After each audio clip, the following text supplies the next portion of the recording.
শেষ করে দেবো। সালমা তুমি আমাদের ওয়াইফ টাকা জোগাড় কথা বলছো না যে তুমি আমাকে এভাবে টাকা দিতে লিখেছো। সালমা সালমা সালমা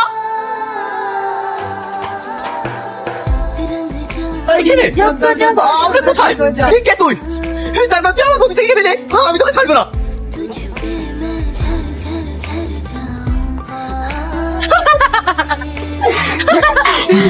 তুই ঠিকই বলেছিস। হ্যাঁ আমি তো বন্ধুদেরকে এখানে নিয়ে এসেছি।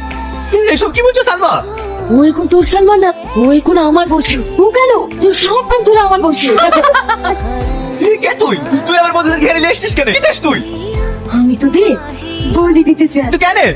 পূর্ণিমা দা দিয়ে আমি অবনতি লাভ করবো। এটা তো কোনোদিন হতে দেবো না। সালমা